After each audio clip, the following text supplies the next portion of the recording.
Em nome do Pai, do Filho e do Espírito Santo. Amém. Vinde, Espírito Santo, enchei os corações dos vossos fiéis e acendei neles o fogo do vosso amor. Enviai o vosso Espírito e tudo será criado, e renovareis a face da terra. Oremos, ó Deus, que instruíste os corações dos vossos fiéis com a luz do Espírito Santo. Fazei que apreciemos retamente todas as coisas, segundo o mesmo Espírito, e gozemos sempre da sua consolação. Por Cristo, Senhor nosso. Amém. Pai nosso que estais no céu, santificado seja o vosso nome. Venha a nós o vosso reino. Seja feita a vossa vontade, assim na terra como no céu. O pão nosso de cada dia nos dai hoje, perdoai-nos as nossas ofensas, assim como nós perdoamos a quem nos tem ofendido, e não nos deixeis cair em tentação, mas livrai-nos do mal. Amém. Ave Maria, cheia de graça, o Senhor é convosco, bendita sois vós entre as mulheres, e bendito é o fruto do vosso ventre, Jesus. Santa Maria, Mãe de Deus, rogai por nós, pecadores, agora e na hora de nossa morte. Amém. Santo anjo do Senhor, meu zeloso e guardador, se a ti me confiou a piedade divina, sempre me rege, me guarde, me governe, me ilumine. Amém. Maria, sede da sabedoria, rogai por nós. Amadas e amados, vamos começar agora a estudar, depois dos vídeos, onde os senhores bispos explicam um pouco a estrutura da Amoris Laetitia, vamos aprofundar o texto. Depois eu vou colocar o formato em PDF também, para vocês quem não pode adquirir o documento por questões várias, tá bom? Então vamos com muita tranquilidade e paz começar a estudar hoje a introdução e também a questão do primeiro capítulo, tá bom? Assim a gente vai organizando o nosso trabalho do jeito que é possível, dentro do que nós podemos fazer na formação estrutural do curso. Qual que é a estrutura do curso? No momento da pandemia, nós fazemos à distância ou a educação remota. E temos que pensar uma coisa, estou anotando aqui para não perder aonde vou parar,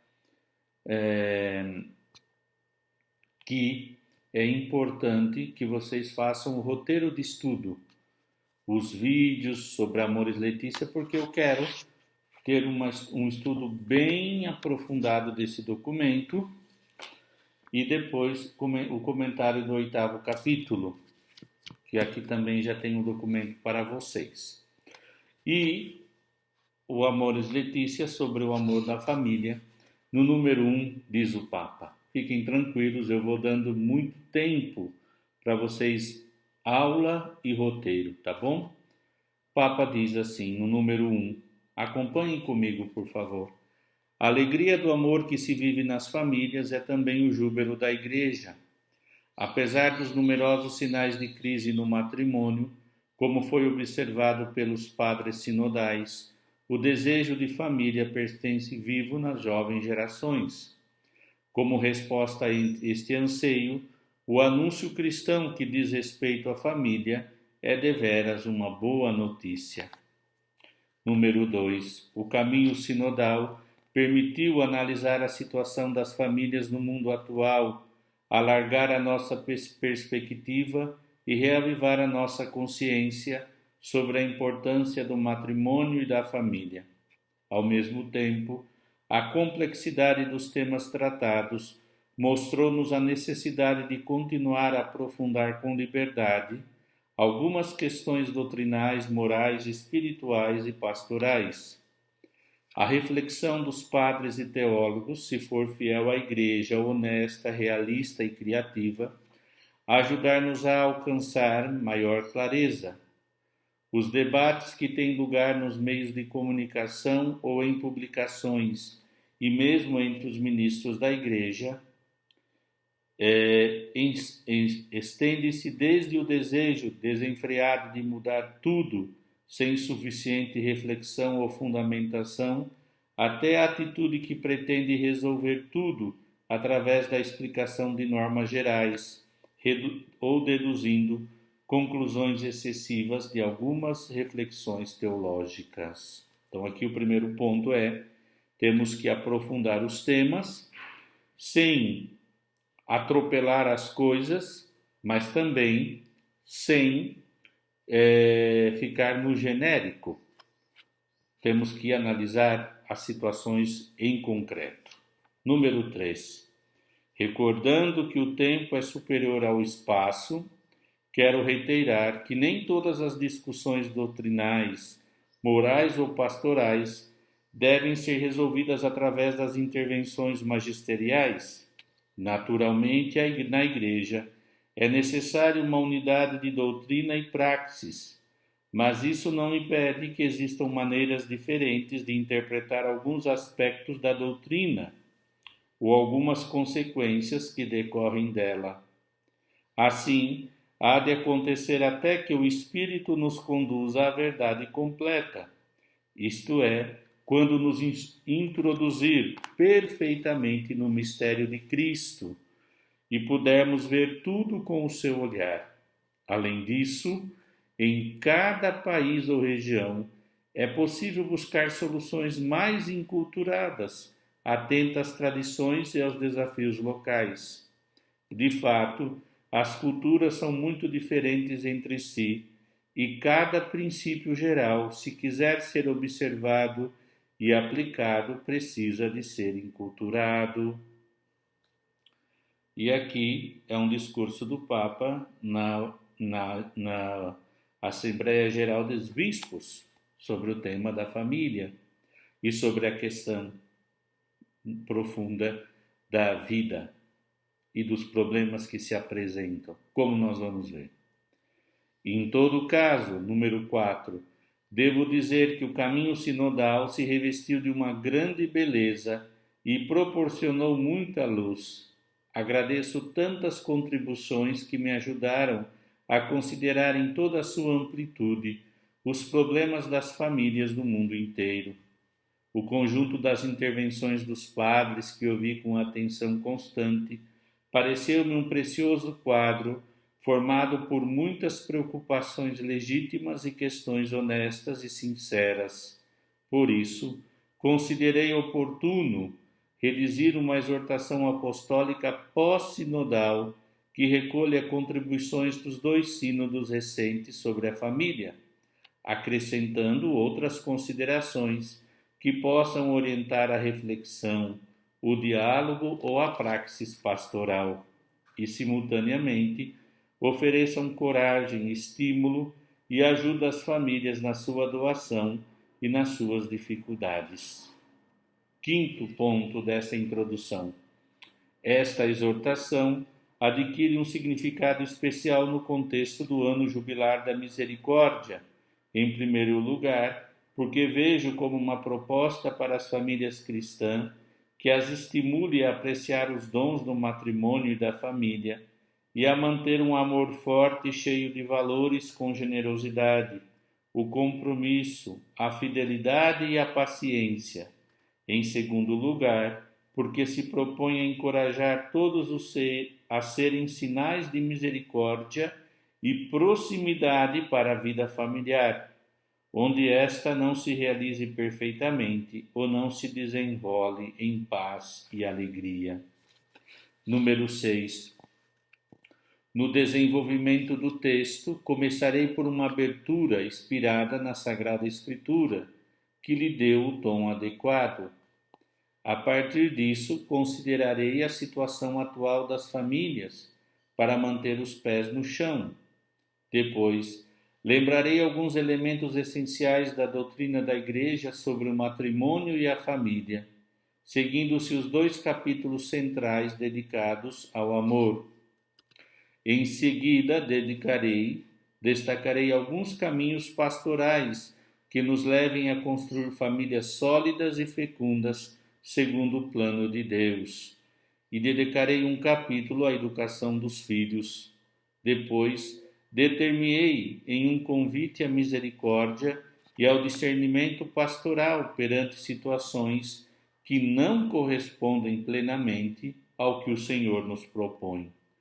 E, finalmente, traçarei breves linhas de espiritualidade familiar.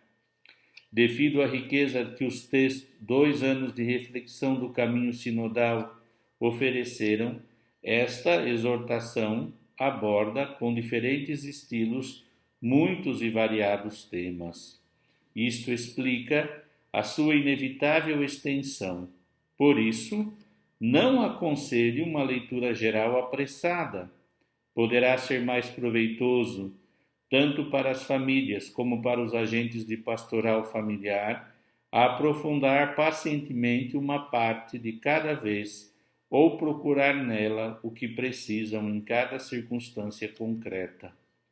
É provável, por exemplo, que os esposos se identifiquem mais com o 4º e o 5º capítulo, que os agentes pastorais tenham especial interesse pelo capítulo 6º e que todos sintam-se muito interpelados pelo 8º. Espero que cada um, através da leitura, sinta-se chamado a cuidar com amor da vida das famílias, porque elas não são um problema, são, sobretudo, uma oportunidade. Então, dessa introdução, eu quero dizer, primeira coisa, nós não vamos estudar apressado este documento.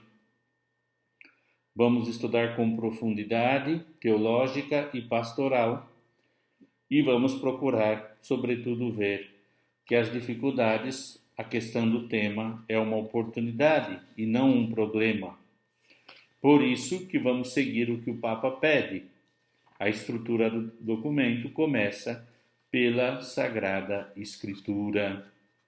O capítulo 1. Eu também, como não quero que vocês vejam tudo muito apressado, por isso precisamos estudar. E eu conto que vocês sejam fiéis ao roteiro estudo, tá bom?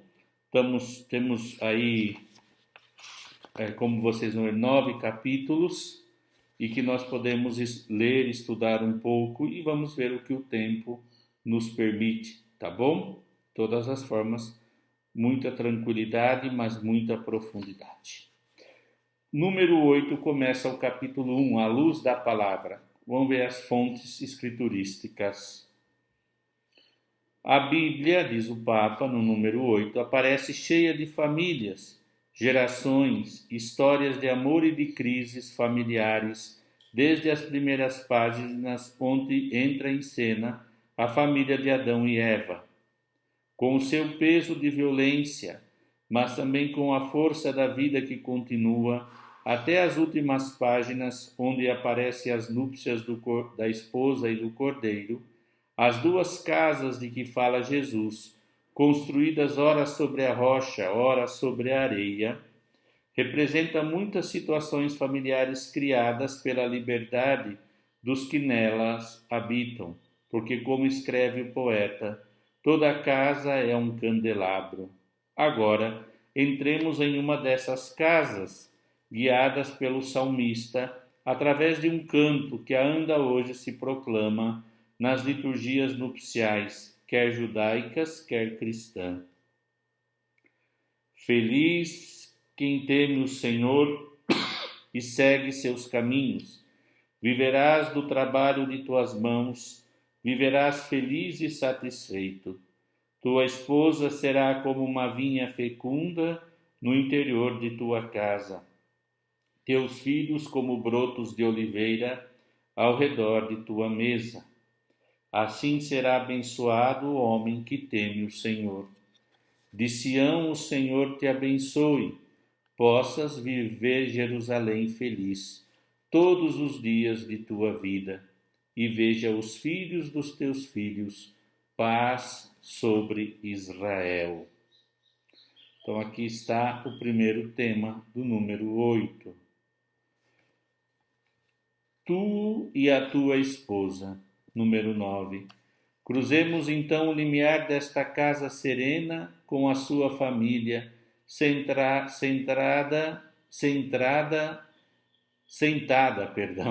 ao redor da mesa em dia de festa. No centro, encontramos o casal formado pelo pai e a mãe, com toda a sua história de amor. Nele se realiza o desígnio primordial que o próprio Cristo evoca com decisão. Nunca lestes que o Criador, desde o princípio, os fez homem e mulher? E retomado o mandato do livro do Gênesis. Por isso, deixará o homem o pai e a mãe, e se unirá à sua mulher, e eles serão uma só carne. Os 2 primeiros capítulos grandiosos do Gênesis oferecem-nos a representação do casal humano em sua realidade fundamental. No trecho inicial da Bíblia, sobressaem algumas afirmações decisivas. A primeira, citada sinteticamente por Jesus, declara: Deus criou o ser humano à sua imagem e semelhança, a imagem de Deus o criou. Homem e mulher eles os criou. Surpreendentemente, a imagem de Deus tem como um paralelo explicativo precisamente o casal homem e mulher. Quererá isso significar que o próprio Deus é sexuado ou tem em seu lado uma companheira divina, como acreditavam algumas religiões antigas? Não. Obviamente, sabemos com quanta clareza a Bíblia rejeitou como idolátricas tais crenças generalizadas entre cananeus da Terra Santa. Preserva-se a transcendência de Deus, mas uma vez que é ao mesmo tempo Criador, a fecundidade do casal humano é imagem viva e eficaz, sinal visível do ato criador. Número 11. O casal que ama e gera. A vida é verdadeira. É a verdadeira escultura viva, não da pedra de ouro que o Decálogo proíbe, capaz de manifestar Deus Criador e Salvador. Por isso, o amor fecundo chega a ser o símbolo das realidades íntimas de Deus. Devido a isso, a narrativa do Gênesis, atestando-se a chamada tradição sacerdotal, aparece permeada por várias sequências genealógicas. De fato, a capacidade que o casal humano tem de gerar é o caminho por onde se desenrola a história da salvação. Sobre esta luz, a relação fecunda do casal torna-se uma imagem para descobrir e descrever o mistério de Deus, fundamental na visão cristã da Trindade, que em Deus contempla o Pai, o Filho e o Espírito de amor. O Deus Trindade é comunhão de amor e a família é o seu reflexo vivente. A propósito, aqui é muito importante no número 11, são elucidativas estas palavras de São João Paulo II. O nosso Deus, no seu mistério mais íntimo, não é solidão, mas uma família, dado que tem em si mesmo paternidade, filiação e a essência da família, que é o amor. Esse amor na família divina é o Espírito Santo. Concluindo, a família não é alheia à própria essência divina. Este aspecto trinitário do casal encontra uma nova representação na teologia paulina, quando o apóstolo relaciona o casal com o mistério da união entre Cristo e a Igreja. Número 12. Mas Jesus, em sua reflexão sobre o matrimônio, alude a outra página do Gênesis. Nós vimos aqui Gênesis 2:24.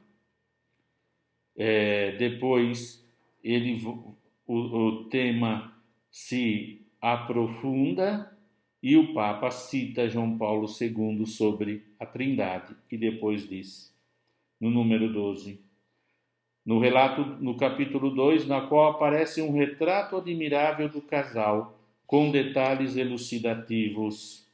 Escolhemos apenas dois. O primeiro é a inquietação vivida pelo homem, que busca um auxiliar que lhe corresponda, capaz de resolver esta solidão que o perturba e que não encontra remédio na proximidade dos animais e da criação inteira.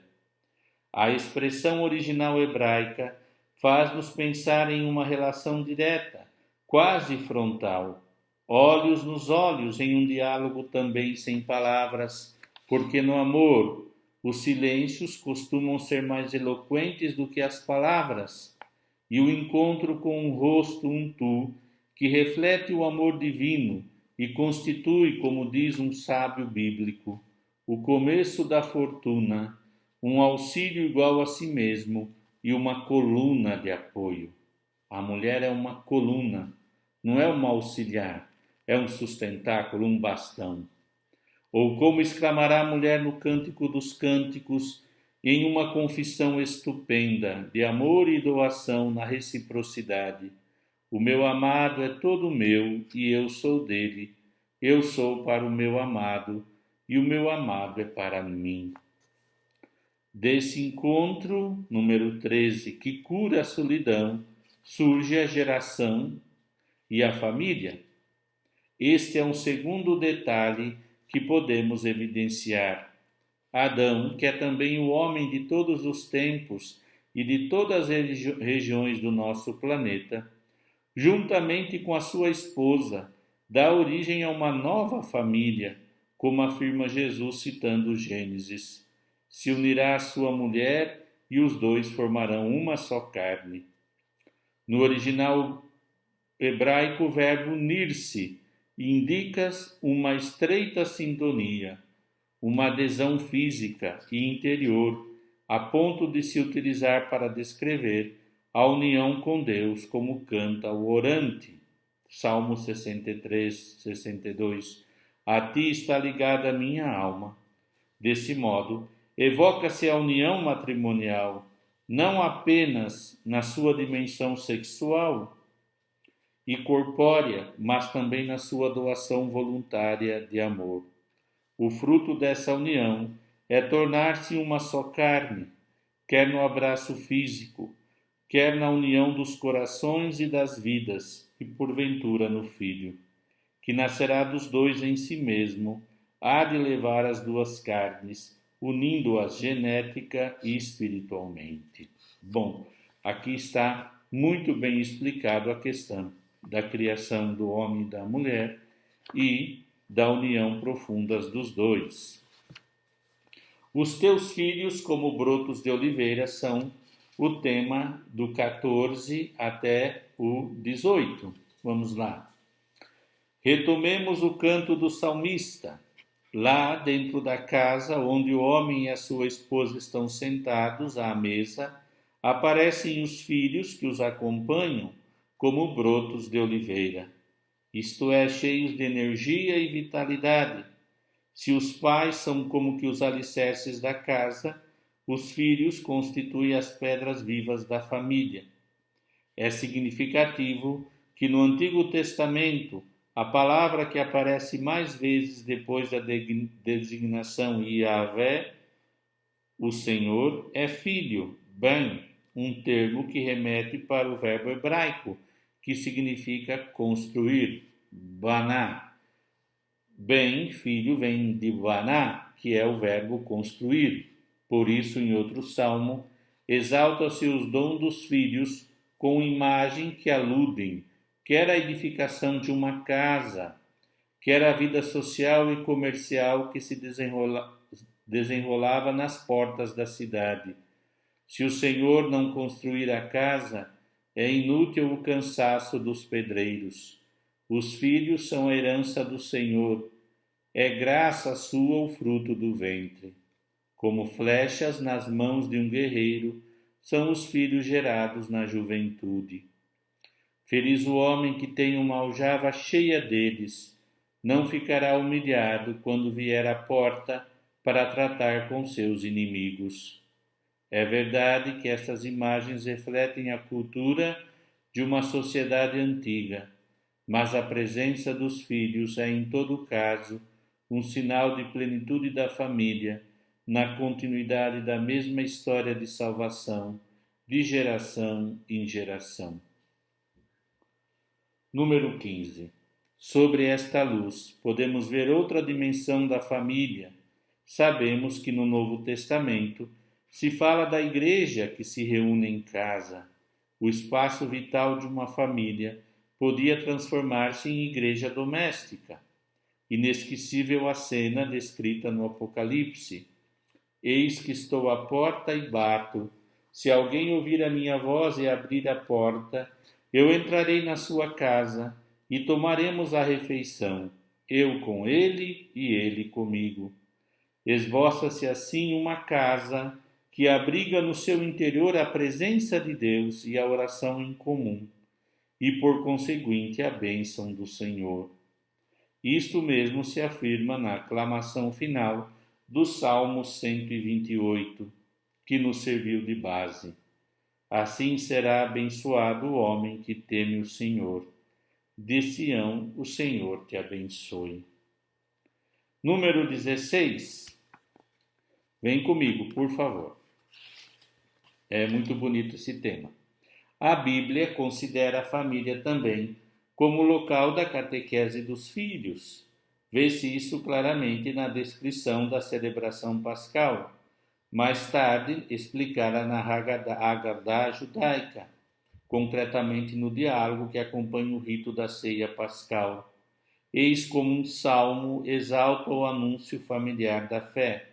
O que nós ouvimos, o que contemplamos, o que aprendemos, o que nossos pais nos contaram, não ocultaremos a seus filhos, mas vamos contar à geração seguinte as glórias do Senhor, o seu poder e os prodígios que operou.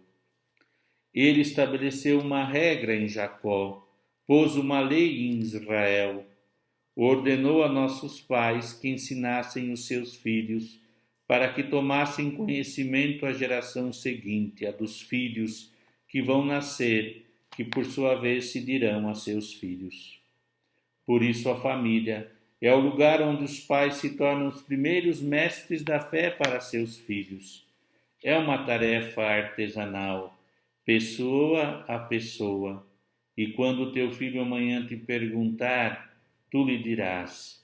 Assim, entoarão o seu canto ao Senhor as diferentes gerações, rapazes e moças, os velhos junto com as crianças. Número 17. Os pais têm o dever de cumprir com seriedade a sua missão educativa, como ensinam frequentemente os sábios da Bíblia. Os filhos são chamados a receber e praticar o mandamento.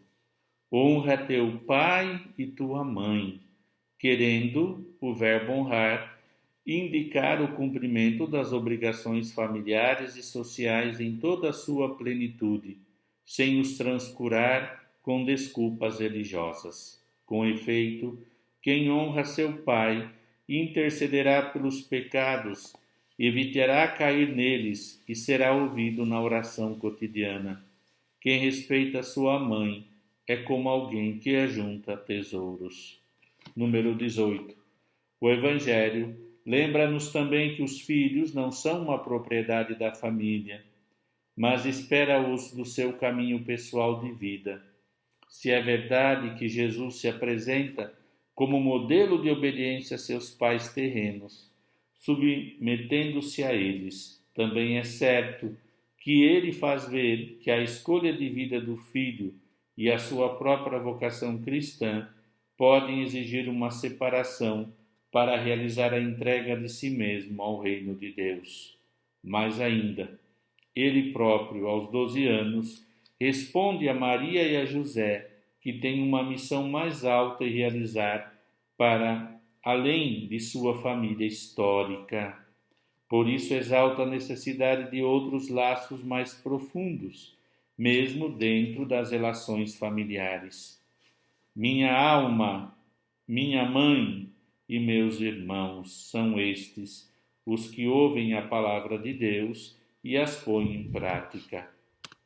Por outro lado, Jesus presta tal atenção às crianças consideradas na sociedade do Oriente Médio Antigo como sujeitos sem particulares direitos e inclusivamente como parte da propriedade familiar, que chega ao ponto de propô-la aos adultos como mestres, devido à sua confiança simples e espontânea nos outros. Em verdade vos digo, se não vos converterdes e não vos tornardes como crianças, não entrareis no reino dos céus. Quem se faz pequeno como esta criança, este é o maior no reino dos céus. Então aqui nós temos uma síntese da luz da palavra. Os dois relatos da criação do homem e da mulher, a mulher como um sustentáculo do homem. Depois, a questão dos filhos, significa muito, os filhos são construção dos pais, porque além da vida biológica, se deve dar a educação na fé. E depois, a beleza do próprio Cristo, que foi educado pela Sagrada Família e também teve que cortar laços para ter laços espirituais para viver a sua missão. E depois a questão de se tornar criança para entrar no reino dos céus, como esse plus que dá Cristo, que considera as crianças como exemplos a imitar de pertença ao reino de Deus pela confiança na sua pequenez ao Cristo. Agora, dos números 19 ao 22, um rastro de sofrimento e sangue. Vamos ler, número 19.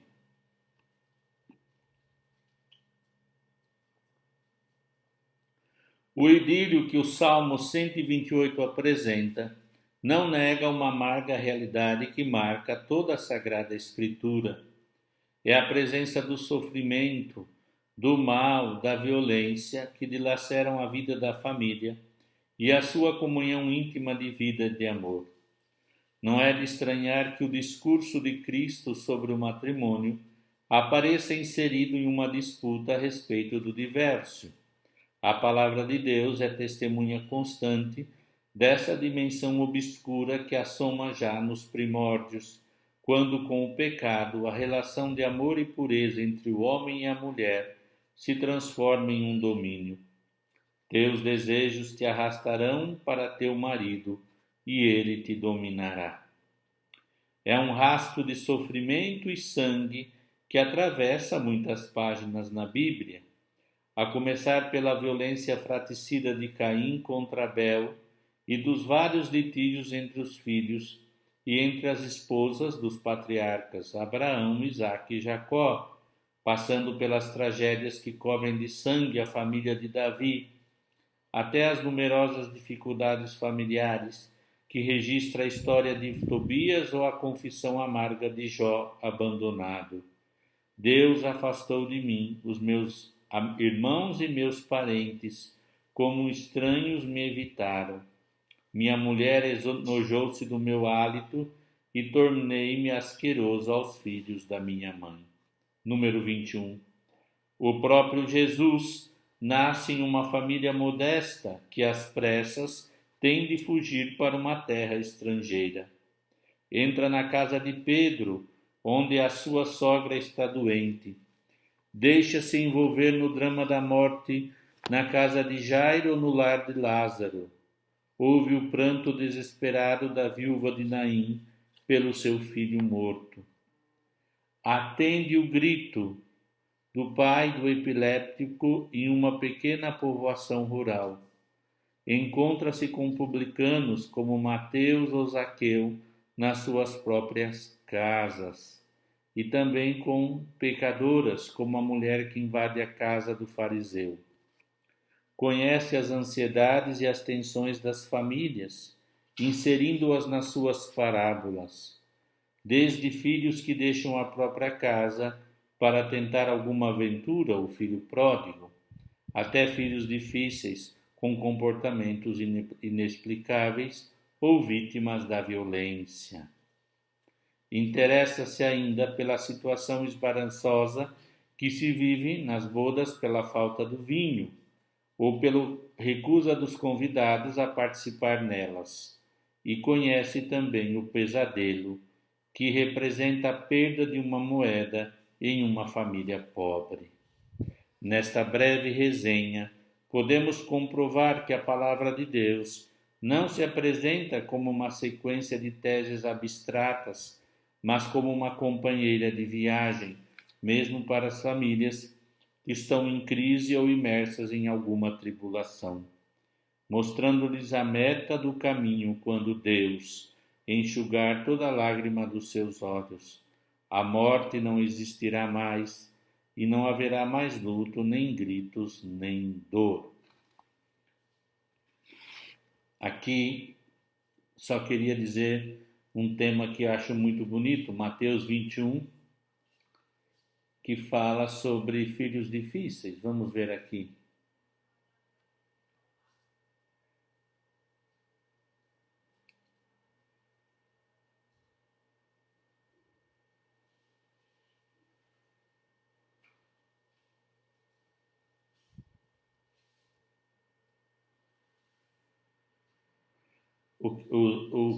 O que vocês acham disso? Certo homem tinha 2 filhos. Ele foi ao mais velho e disse: Filho, vai trabalhar hoje na minha vinha. O filho respondeu: Não quero, mas depois arrependeu-se e foi, e etc. Não? Jesus pega exemplos para falar das famílias e dos filhos difíceis, etc. O fruto do teu próprio trabalho. Agora, número 23 até o número 26. Falamos do trabalho, só para dizer que é nesse rastro de sofrimento e sangue sempre tem o anúncio de que Deus enxugará a lágrima, que Deus tirará do mal o bem. Vamos continuar agora o fruto do seu trabalho próprio. No início do Salmo 128, o Pai é apresentado como um trabalhador que pode, com a obra das suas mãos, manter o bem-estar físico e a serenidade da sua família. Viverás do trabalho de tuas mãos, viverás feliz e satisfeito. O fato de o trabalho ser uma parte fundamental da dignidade da vida humana deduz-se das primeiras páginas da Bíblia, quando se afirma que Deus tomou o homem e o colocou no jardim do Éden para o cultivar e guardar.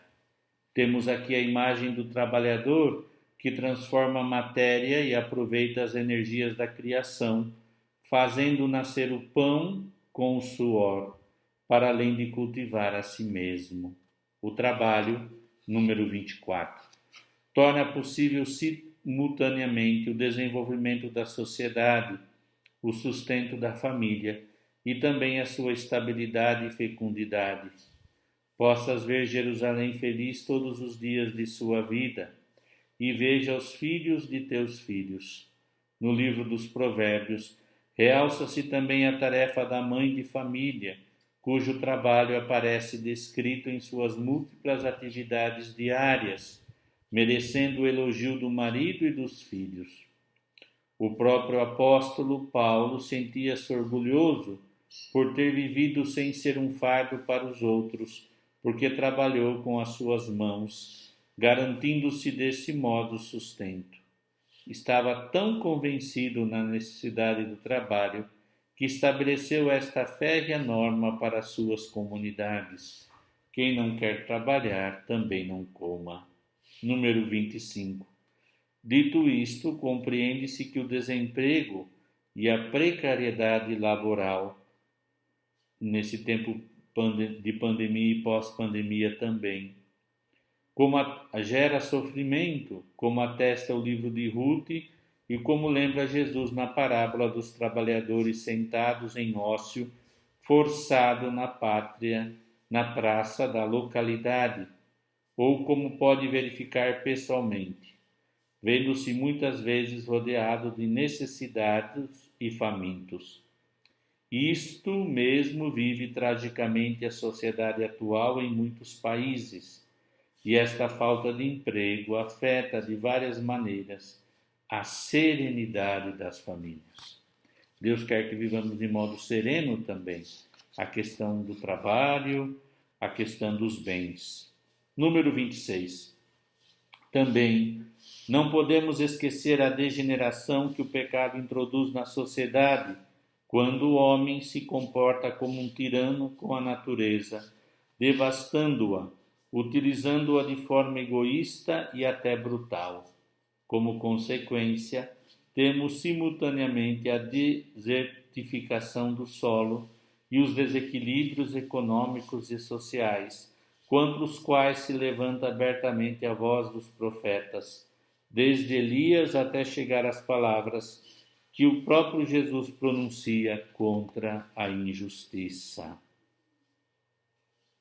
Tá certo? Então aqui estamos terminando a questão do trabalho, da sobrevivência, do uso dos bens naturais pela família. E aqui podemos apenas ver um ponto, né? Jesus fala da injustiça. Lucas 12, vamos ver aqui.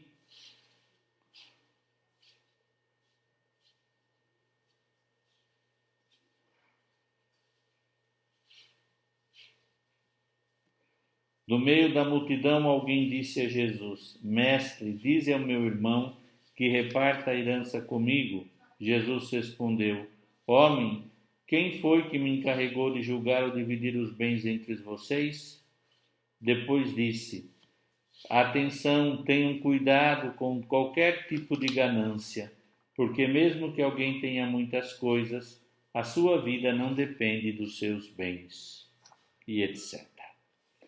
Bom, agora no final desse capítulo, do 27 ao 30, temos a ternura do abraço, como concluindo esta parte escriturística da Sagrada Escritura, melhor dizendo.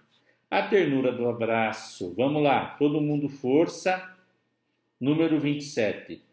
Como distintivo dos seus discípulos, Cristo pôs sobretudo a lei do amor e do dom de si mesmo aos outros, e o fez por meio do princípio que um pai e uma mãe costumam testemunhar na sua própria vida. Ninguém tem maior amor do que aquele que dá a vida por seus amigos. Frutos do amor são também a misericórdia e o perdão. Nesta linha, é emblemática a cena que nos apresenta uma adúltera na esplanada do Templo de Jerusalém, primeira rodeada por seus acusadores e depois sozinha com Jesus, que não condena, mas a convida a uma vida mais digna. Número 28.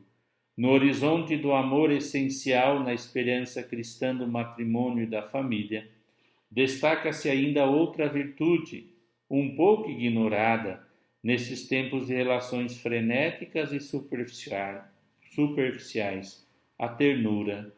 Detenhamo-nos no terno e denso Salmo 131, como se observa, aliás, em outros textos. A união entre o fiel e o seu Senhor é expressa com traços de amor paterno e materno. Lá aparece a intimidade delicada e carinhosa entre mãe e o seu bebê, um recém-nascido que dorme nos braços de sua mãe depois de ter sido amamentado. Como indica a palavra hebraica galmul, trata-se de um menino que acaba de mamar e se agarra conscientemente à mãe, que o leva ao colo. É, pois, uma intimidade consciente e não meramente biológica. Por isso canta o salmista: Antes me acalmo e tranquilizo, como criança desmamada no colo da mãe. Paralelamente, podemos ver outra cena na qual o profeta Oséias atribui a Deus, visto como um pai, estas palavras comoventes: Quando Israel era criança, eu o amava, Sim, fui eu quem ensinou Efraim a andar, segurando-o pela mão. Só que eles não percebiam que era eu quem deles cuidava. Número 29. Com esse olhar de fé e de amor, de graça e compromisso, de família humana e trindade divina, contemplamos a família que a palavra de Deus confia nas mãos do marido, da esposa e dos filhos, para que forme uma comunhão de pessoas que seja a imagem da união entre o Pai, o Filho e o Espírito Santo. Por sua vez, a atividade geradora e educativa é um reflexo da obra criadora do Pai. A família é chamada a compartilhar a oração diária, a leitura da palavra de Deus e a comunhão eucarística, para fazer crescer o amor e tornar-se cada vez mais um templo onde habita o Espírito Santo. Número 30, para finalizar o primeiro capítulo. Cada família tem diante de si o ícone da família de Nazaré, com o seu dia a dia feito de fadigas e até de pesadelos, como quando teve que sofrer a violência incompreensível de Herodes, experiência que ainda hoje se repete tragicamente em muitas famílias, de refugiados, descartados e indefesos. Como os magos, as famílias são convidadas a contemplar o menino com sua mãe, a prostrar-se e adorá-lo. Com Maria, as famílias são exortadas a viver com coragem e serenidade os desafios familiares tristes e entusiasmantes e a guardar e meditar no coração as maravilhas de Deus. No tesouro do coração de Maria estão também todos os acontecimentos de cada uma das nossas famílias, que ela guarda solicitamente. Por isso, pode ajudar-nos a interpretá-los de modo a reconhecer a mensagem de Deus na história familiar. Muito bem, aqui eu li ipsiliter tudo, para vocês verem a beleza do que o Sínodo e o Papa transmitem nessas páginas sintéticas sobre a família. E termina com Nossa Senhora, que nos convida a guardar no coração como ela, e ela protege as nossas famílias. E agora, depois, na próxima aula, no capítulo 2, vamos ver as realidades e os desafios das famílias. Vamos tratar de temas concretos, tá bom? Então vamos agora terminar agradecendo a Deus e dizendo somente: glória ao Pai, ao Filho e ao Espírito Santo, como era no princípio, agora e sempre. Amém. Obrigado, paz e bem. Procurem fazer o roteiro, tá bom? De estudo, que é muito simples.